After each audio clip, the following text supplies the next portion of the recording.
이 기술에 대한 국내 상황과 혹시 북의 상황을 비교할 수 있을까요?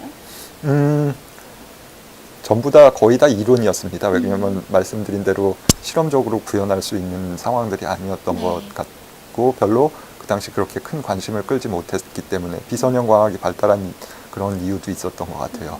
근데 그러다가 60년대 이후에 연구가 증가하다가 어느 순간부터 툭 떨어졌다가 2010년 뭐 이런 2000년대 초반 때부터 이제 몇몇 연구자가 다시 이론 연구를 시작을 하기 시작했어요. 그 옛날 그 캐시디 박사님이라는 분이 한 연구였는데 그 연구를 거의 똑같이 리프로듀스 하되 조금 현대적인 그 인터프리테이션과 그러니까 해석과 조금 더 다른 면들을 이렇게 이론적으로 보면서 연구가 시작이 되기 시작했거든요. 그러면서 2010년 넘어서부터 국외에서 몇몇 대가들이 관심을 갖기 시작했어요. 근데 그러고 지금 굉장히 초기 단계입니다. 아까 전에 저희가 선형 주파수 변환을 위한 플랫폼을 시변 물질을 시공간 경계의 물질을 만들었다고 그랬는데 그럼에도 불구하고 이러한 물질을 자유롭게 만드는 것이 굉장히 지금 현재도 힘들어요. 힘들기 때문에 대가들이 시작하고 있는 상황이고 국외에서도 대가들이 관심을 갖고 있는 정도, 이제 뭘 좀 해보려고 그러는 정도. 그리고 국내에서는 솔직하게 아무도 없는 것 같아요. 왜냐하면 사실 저희 분야 자체가 좀 좁은 이유도 있습니다. 저희 분야 자체가 광학이라는 그 큰 분야에서, 광학은 어떻게 말하면 물리학, 전자공학, 기계공학에서 다 다루기는 하는데 그 광학이란 분야에서도 쬐끄만 분야이기 때문에 연구자 수가 그렇게 많지는 않아요. 그러니까 그러한 연구자 중에서 특별히 이러한 연구를 하는 사람은 국내에는 제가 알기로는 지금 현재는 저 혼자 하고 있는 걸로 알고 있어요. 네. 앞으로 좀 연구 계획 중인 연구나 또 다른 목표가 있으시다면 어떤 게 있을지 궁금합니다. 시간 경계 그리고 공간 경계. 공간 경계에 대해서는 굉장히 많은 사람들이 연구를 했어요. 그리고 그 결과 나온 것들이 굉장히 재밌는 물리적인 현상과 재미있는 그 소자들을 많이 개발을 했거든요. 가장 간단한 예를 들면 공간 경계를 반복을 하는 겁니다. 그러니까 굴절률로 말씀을 드릴게요. N1인 물질이 있고 N2가 물질을 쌓고 그 뒤에 다시 N1인 물질을 놓고 그 뒤에 다시 N2 물질을 쌓고 이런 식으로 주기적으로 쌓게 되면은 그 밴드라는 것이 나오게 됩니다. 밴드갭이라는 게 나오게 됩니다. 밴드갭이라는 개념은 사실은 그 고체 물리, 컨덴스 매터 피직스 쪽에서 주기적인 원자들이 배열이 돼 있을 때 일렉트론, 그러니까 일렉트론이나 홀들 그런 반도체에서 느끼는 그 포텐셜이 주기적으로 바뀌고 있는 거거든요. 그 물질 안에서는, 결정질 물질 안에서는. 그러면은 거기에 이제 어떤 밴드들이 생기고 가질 수 있는 스테이트들이 생기고 전자가 가질 수 있는 스테이트들이 생기고 그 스테이트들이 생기면서 그 에너지 영역에서 이렇게 갭이 생기게 됩니다. 밴드 갭이 생기고 이러한 밴드 갭 효과를 모사해서 포토닉스에서도 광학에서도 광학적인 물질을 이렇게 주기적으로 쌓음으로써 포토닉 크리스탈이라는 것을 만들어요. 그러니까 콘덴스 매터에서 크리스탈이라고 하는 거에 포토닉스에서 대응되는 개념이 포토닉 크리스탈이죠. 포토닉 크리스탈을 만들어 가지고 많은 연구가 됐었는데요. 제가 지금 하고 싶은 일은 사실은 그 시간적인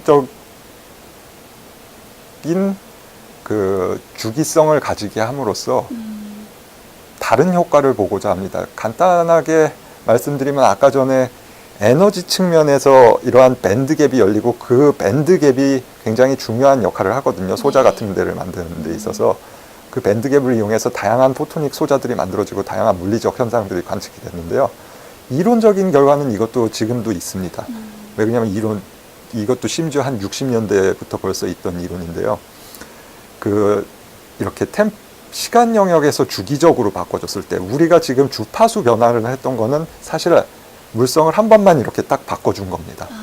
주기적으로 바꿔준 게 아니에요. 근데 이거를 주기적으로 바꿔줌으로써 일어날 수 있는 일은 저희가 이미 알고 있어요, 이론적으로. 어떤 것들이 벌어지냐면, 아까 전에는 에너지 축에서 갭이 생겼었는데, 예를 들어서 포톤에 대해서 네. 이게 모멘텀 축에서 갭이 생기게 됩니다. 아까 전에 에너지 보존, 뭐 모멘텀 보존 이런 얘기를 했었잖아요. 근데 지금 디바이스 측면에서 말했을 때 그런 공간적인 주기적인 구조를 사용하면 오메가 축에서 어떠한 밴드 갭이 생기는데, 시간적으로 우리가 만약 그런 것들을 구현할 수 있다면 이 그 모멘텀 쪽에서 이 그 갭이 생기게 됩니다. 이런 걸 모멘텀 밴드 갭이라고 그러는데, 이런 것들을 한번 만들어 보고 싶고요. 근데 그거를 만들게 되면은 사람들이 좀 굉장히 다른 효과들이 일어나더라고요. 최근에도 계속 연구를 하고 있는 것 같은데, 오메가 밴드 갭에서 예상됐던 결과와는 반대의 결과들이 나타나는 것 같아서 이론적으로는 알려져 있는데, 빛의 증폭이 일어나게 됩니다. 오메가 밴드 갭에서는 사실 빛이 그 오메가 밴드 갭에 해당하는 주파수를 갖는 빛은 그 물질 안에서 사실 존재할 수가 없거든요. 근데 K밴드 갭 같은 경우에는 굉장히 좀 재밌는 것 같은 게, 그 밴드 갭 안에 있는 빛이 굉장히 세기가 세지는 것 같아요. 이론적으로 봤을 때. 좀 다른 거긴 한데, 이런 것들이 실험적으로 증명이 안 돼 있습니다. 이론적으로만 돼 있지. 그렇기 때문에 이런 것들을 타겟으로 삼아서 좀 굉장히 재밌는 처음 프루프 오브 컨셉 익스페리먼트를 하는 게 목표고요. 그거를 소자로 만들 수 있다면 더 좋을 것 같고요. 그런 것들을 한번 좀 지금 진행 중입니다. 제 생각에는 이것도 뭐 한 몇 년 걸릴 것 같아요. 그럼 이 영상을 보고 공부하려고 하는 학생분들도 굉장히 많으실 것 같아요. 그분들께 조언 한 말씀 부탁드립니다. 특히 학부 학생들 보면은 이제 요새 인공지능이 뜬다 이러면은, 아, 난 전자과 가야지, 뭐 전산과 가서 인공지능을 할 거야.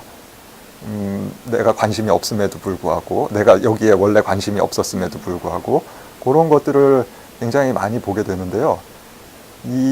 제가 짧지만 한 최소한 20년 조금 넘게 연구를 하면서 본 거는, 사실 어떤 분야가 뜨고 어떤 분야가 지고, 내가 하고 있는 게 쓸데가 없고 내가 하는 게 쓸데가 있고, 이런 것들을 판단하기에는 그 당시의 상황만 봐서는 모르는 얘기입니다. 제가 AI나 이런 것들이 그 발전 가능성이 없다고 생각하는 게 아니라, 저희가 봤을 때 무궁무진한 그거를 가지고 있는데, 제 생각에는 그런 학생들이 너무 그런 시류의 이렇게 흐름에 따라서 내가 원래 하고 싶은 게 이거였는데, 아, 지금 이게 뜨니까 이걸 해야 되겠다. 그러면 사실 제 개인적인 생각으로는 그때 들어갔을 땐 이미 늦어요. 그거의 혜택을 받은 세대는 그 이전에 이것이 아무도 관심이 없고 그랬을 때 벌써 들어가서 그때부터 연구를 시작해서 성공하고, 그런 사람들이 지금 빛을 보고 그 사람들을 또 롤모델로 삼아서 이 학생들이 그쪽으로 끌려 들어가는 건데, 원동력이 뭐냐면은 그러한 상용화나 실용화보다는 내가 이걸 몰라가서, 내가 궁금해서 내가 파서 내가 알아내야 되겠다는 생각이 강하거든요. 그래서 아까 전에도 연구 결과를 모르니까 계속해서 뒤로 가서 결국에는 알아내고, 이런 것들인데, 그렇게 학생들이 재밌는 거를 하다 보면은 그 분야에서, 그래 작지만 작더라도, 그 분야가 나중에 또 작더라도 그 분야에서 탑이 될 수 있다 생각을 하거든요. 그러니까 결국에는 하고 싶은 거를 하되, 그런 근원적인 질문을 하면서 자기 하고 싶은 거를 계속해서 하는 게 중요할 것 같습니다. 시류에 따른다기보다.